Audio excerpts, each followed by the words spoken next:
फैसला हो गया, कोई सरकार मान गई तो ठीक है, नहीं मानी तो 27 तारीख को इस्तीफे की कॉपी आपको भी भेज दूंगा और 27 को इस्तीफा ज्ञानचंद गुप्ता को भी दे सकते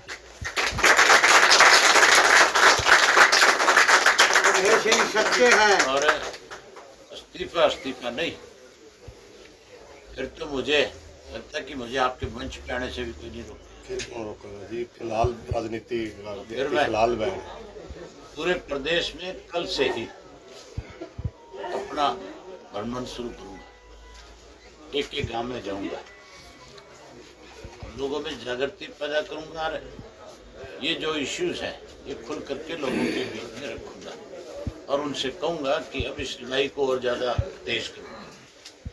लड़ाई तेज करने के लिए हर घर से एक आदमी जैसे फौज में भेजते हैं उसी तरह से बॉर्डर पे भेज दो। एक उस बॉर्डर पे लड़ने का काम करेंगे, एक लड़ाई इस बॉर्डर पे भी करेंगे। हरियाणा का जवान जो है देश के बॉर्डर को सुरक्षित रखता है नहीं रखता, तो फिर अगर बॉर्डर को सुरक्षित रख सकते हैं तो अपने हकों के लिए दिल्ली के बॉर्डर पे आकर के भी अपनी लड़ाई लड़ सकते सर, देश तो सुरक्षित हाथों में बता रहे हैं। जो किसान आज धरने पे बैठे उन्हीं के बच्चों ने रखा हुआ है, ना तो मोदी ने रखा हुआ सुरक्षित देश को, ना मोदी के मंत्रिमंडल के किसी सदस्य ने रखा, ना मोदी के जो चैत्य लोग हैं उनका इस देश की सीमाओं से सरोकार। वो तो लूटने वाले लोग हैं। कैसे देश के लोगों को कमजोर किया जाए, ये कमजोर करने के लिए तो किसी के कानून बनाए।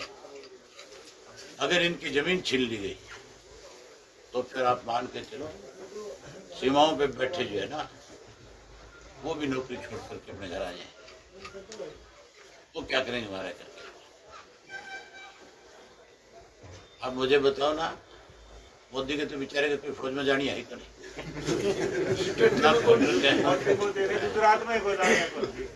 आप मुझे एक चीज बताओ, कौन सा इंडस्ट्रिस्ट है इस देश का जिसका बेटा सीमाओं की पहरेदारी कर रहा है? कौन सा राजनेता ऐसा है जिसका बेटा फौज की सीमाओं की पहरेदारी कर रहा है? कौन से IAS IPS अफसर ऐसे हैं? होगा टकराव तो अगर सरकार खुद माहौल तैयार करेगी तो किसान को मजबूर होना पड़ेगा। किसान ने कब टकराव किया? किसान तो जब पंजाब से चला था पहले उसको हरियाणा के बॉर्डर पे रोका, उसके ऊपर लाठियां बरसाई, मुकदमे बनाए, पानी मारा गया उनको। उन्होंने कहा विरोध किया, उन्होंने कहा कि हम तो दिल्ली जाना चाहते हैं, हमें आप दिल्ली जाने दो, हम दिल्ली में जाकर के अपनी बात कहना चाहते हैं। दिल्ली के बॉर्डर के ऊपर केंद्र की पुलिस सरकार ने उनको रोक रखा है। सुप्रीम कोर्ट के अंदर इस इशू पे जब चर्चा हुई तो सुप्रीम कोर्ट ने स्वयं ये बात कही है कि लॉ एंड ऑर्डर की जिम्मेवारी तो सरकार की हुआ करती है। अगर किसान उगदड़ करे, अगर किसान तोड़फोड़ करे, अगर किसान कोई नुकसान पहुंचाए तब आप उनके खिलाफ कार्रवाई करो। आप किसी को दिल्ली जाने से कैसे रोक सकते? मेरे पास कार जीप नहीं है, मेरे पास साधन ट्रैक्टर है, मैं अपना ट्रैक्टर लेकर के दिल्ली जा रहा हूँ, मुझे क्यों रोका जा रहा है? क्या मतलब है? ये टकराव तो जानबूझ के सरकार पैदा करना चाहती है। किसान तो बहुत संयम रखने वाला व्यक्ति है। मैंने आपको उदाहरण दिया कि 6 महीने अपनी फसल को किस तरह से तैयार करता है, और जब उसकी फसल उजड़ जाती है तो विचलित नहीं होता, बिल्कुल अगली फसल की तैयारी करता है। सरकार की मदद मिले ना मिले, कोई उसके भाईचारे में परिवार में मदद करे कि ना करे, वो अगली फसल के लिए अपनी तैयारी शुरू उसी दिन से कर लेता है। किसान तो असली है, सरकार तो नकली तुम्हारे सामने प्रदेश की हरियाणा की है कि नहीं है। सरकार कोई अपनी जिम्मेवारी निभा रही है? सरकार तो दोनों हाथों से प्रदेश को लूट रही है।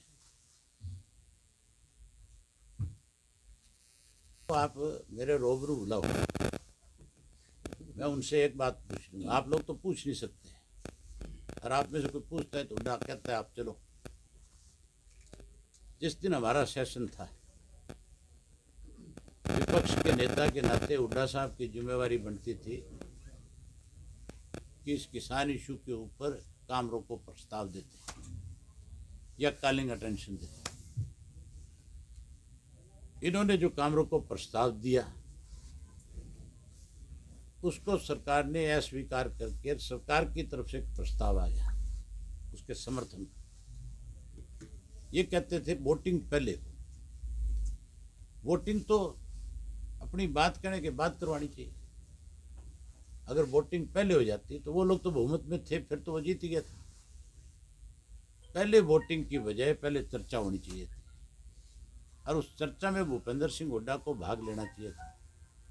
उसकी पार्टी के एक एमएलए को समय मिलता है, वो उसके ऊपर खुल करके किसान की पक्ष रखने का काम करता है। लेकिन उन्होंने उसका विरोध किया, कहने लगे कि हम आपके इस प्रस्ताव पे बहस नहीं करेंगे। मैंने उनसे कहा भी किस चीज़ की आपत्ति है आपको? हमें मौका मिला है हाउस के अंदर अपनी बात कहने का, हमें किसान का पक्ष रखने का एक मौका मिला है, हम उसके ऊपर अपनी बात कहें। जो जो किसानों के पास चल करके गए हैं उनको टारगेट करके उनसे पूछो कि अब तुम बताओ किसके साथ हो, सरकार के साथ हो, किसान के साथ हो। बजाय उसमें हिस्सा लेने के वेल में गए, शोर किया और वहां से नेम होकर के निकल गए। इन दोनों को नेम नहीं किया था, किरण को और हुड्डा को, ये दोनों बैठे थे। जब बाकियों को नेम कर रहे थे तो मैं पीछे रिटायरिंग रूम बना हुआ है उसमें गया हुआ था और मैं जब बाहर आया तो इनको नेम किया जा रहा था। ये दोनों बच गए थे, मुझे स्पीकर ने बोलने के लिए खड़ा कर दिया। ये दोनों जाने लगे, मैंने इन दोनों को रोका। मैं बोला तुम किस लिए जा रहे हो? तुम्हारी जिम्मेवारी बनती है कि तुम इसमें अपना पक्ष रखो। अगर हम किसान के हितैषी हैं, हमें मौका मिला है सरकार को ठोकने का, हमें अच्छी तरह से किसान के पक्ष को यहाँ पे रखना चाहिए। इन्होंने पक्ष रखने के बजाय मेरी तरफ देख के उल्टा हाथ ला के चल पड़े। तब तो मैदान छोड़ के भाग जाता है। अब कहता है सेशन बुलाओ।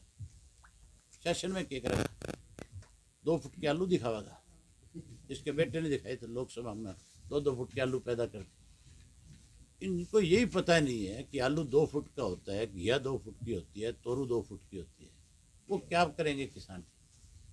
ये ज़्यादा से ज़्यादा टोल पे जाते हैं, टोल पे जाके खड़े होकर हमने किसान का समर्थन कर दिया। आप उस हुड्डा से एक बात और पूछो कि तू कह रहा था कि पीपली के अंदर जो लाठीचार्ज हुआ था, कि जिनके खिलाफ मुकदमे दर्ज हुए अगर वो वापस नहीं होंगे तो मैं वहाँ पे किसानों को लेकर के धरने पे बैठ जाऊंगा।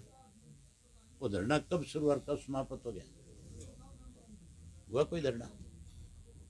अखबार में कहना तो बहुत आसान है, लेकिन उस बात को आगे बढ़ाना, उसके लिए लड़ना, उसको पूरा करवाना, ये इनके बूते की बात नहीं है। हुड्डा को तो मुख्यमंत्री एक फाइल दिखाता है आहिस्ता से, और वो फाइल देखते मुख्यमंत्री जो कहता है, जो लिख करके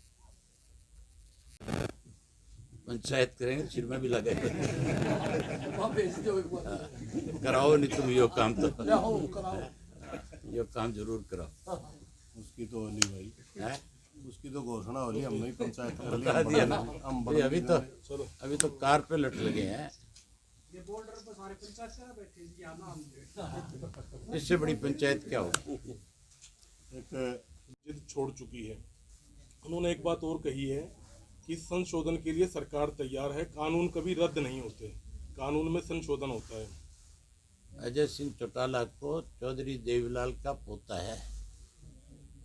चौधरी देवीलाल जो है, जब किसान की अनदेखी होती थी तो राज के ठोकर मार देता था। एक बार नहीं ठुकराया, अनेक बार ठुकराया। किसान को जब जब बेइज्जत किया, चौधरी देवीलाल किसी भी पद पे थे, उन्होंने 1 मिनट में छोड़ दिया। उदाहरण है, चौधरी चरण सिंह को होम मिनिस्ट्री से हटाया था, चौधरी देवीलाल चीफ मिनिस्टर थे। मोरारजी देसाई ने उनसे कहा था कि आपका मुख्यमंत्री का पद जा सकता है। उन्होंने सीधा कहा कि मैं किसान पहले और मुख्यमंत्री बाद में हूँ। कोई किसान का अपमान करेगा, मैं उसके सामने दीवार बन करके खड़ा हो जाऊंगा। जहाँ चौधरी देवीलाल ने चौधरी चरण सिंह को इस देश का प्रधानमंत्री बनाया, वहीं मोरारजी देसाई को प्रधानमंत्री के पद को छोड़ना पड़ा। अजय सिंह चौटाला को आपके माध्यम से राय देना चाहता हूँ, मिला तो भी कहूँगा कि कम से कम चौधरी देवीलाल के नाम को कलंकित मत करो। अजय सिंह चौटाला बेबस है, उसकी औलाद उससे ऊपर है, उसके बच्चे उसकी बात को सुनते नहीं।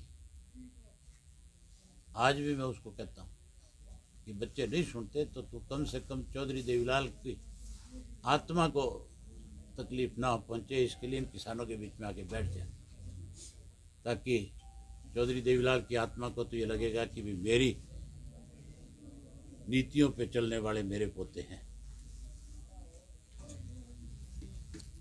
किसान को सरकार की तरफ से इंसेंटिव देने चाहिए कि इस तरह की विपरीत परिस्थितियों के अंदर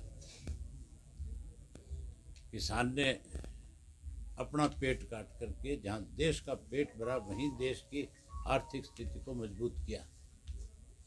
उसको और ज़्यादा इंसेंटिव इसलिए देना चाहिए कि कल ना करे परमात्मा कि इससे भी बुरे हालात हो जाए तो कम से कम हमारे पास एक ऐसा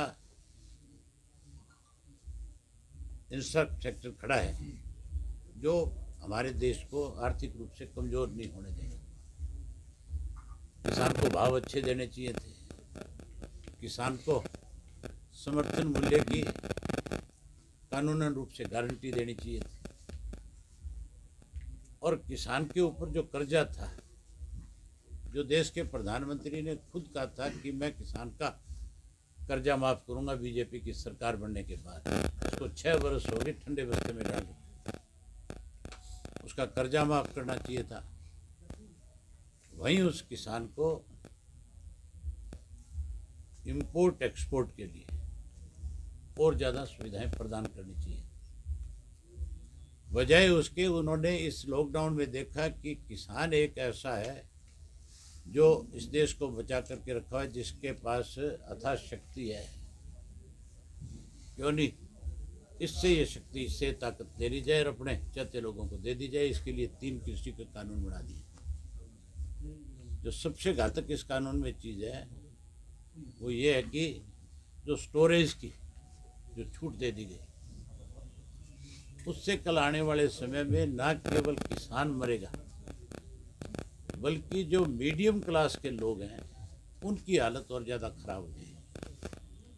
क्योंकि स्टोर करने वाला तो हर चीज़ का स्टोर करेगा, आलू का करेगा, प्याज का करेगा, जो चीज़ स्टोर हो सकती है मटर का करेगा, सारी सब्जियों का करेगा, फल फ्रूट का करेगा, उसके साथ खाद्यान्न पदार्थ का करेगा, और फिर उसको बाज़ार में अपनी मर्जी से बेचेगा। तो किसान को तो सस्ता देने पे मजबूर करेगा, उसको तो वैसे मारेगा। और मीडियम क्लास के लोग सर्विस करने वाले हैं, छोटी मोटी दुकान करके अपना धंधा चलाने वाले हैं, उनको महंगा सामान बेच के मार देगा। मजदूर की मजदूरी खत्म कर देगा, किसान को मजदूर बना देगा। इसलिए सारे देश के किसान ने आकर के लाखों की संख्या में इकट्ठा होकर के मोदी जी से पिछले 1.5 महीने से लगातार रिक्वेस्ट कर रहा है कि आप इन तीनों कानूनों को ख़त्म कर दो और हमें नए सिरे से बातचीत करके कोई अच्छे कानून बनाओ, एमएसपी की गारंटी दो, उसके साथ साथ स्वामीनाथन की रिपोर्ट को लागू करो।